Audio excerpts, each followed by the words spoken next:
So if you're in a market of common goods, like video games or books or movies or something like that, like there are people that don't like movies, you know that? There are people that don't read books.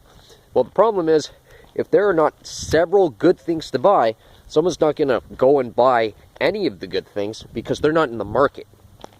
So as a game provider, as an example, because it's just a good example, because there's so much involved in it. You're not just typing something.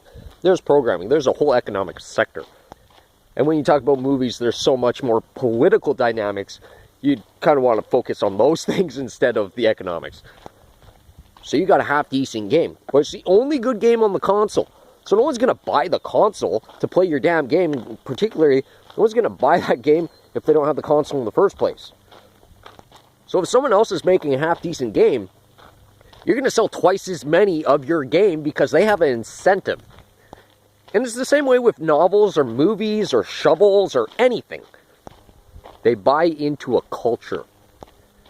And then so when the game actually isn't that good, but it's promoted to look good, and half the in-game content is purchasable content, where you have to buy half of the in-game content, I mean, you're advertising yourself as shit. So you're losing clients over that. So we have like this huge cultural issue here.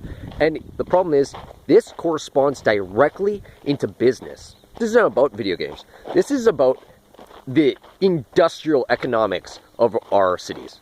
If you go into a specialized sector and you're thinking, I'll provide one job, someone else will provide the other job. You pay the other person for the other job. You pay them for the cleanup. You pay them to do this or that or this. When you're working in that specific area, what you're doing is you're burning all of our gas going to that site. You're making gas more expensive.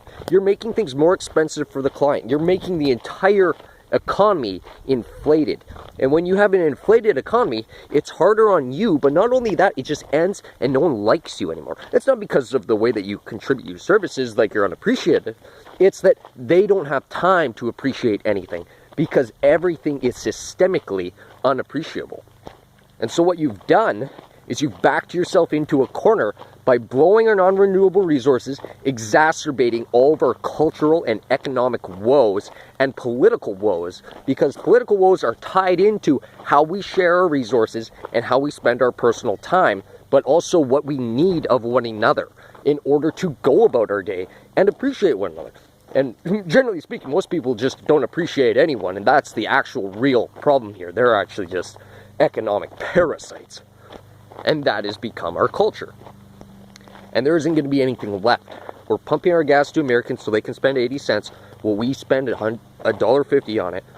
And we're just a bunch of warmongering idiots that are destroying the nation's wealth today, so there'll be nothing left tomorrow because we're trying to stuff shit in our pockets, and everyone's going to hate each other for it in perpetuity while we have nothing left but goat milk and grain.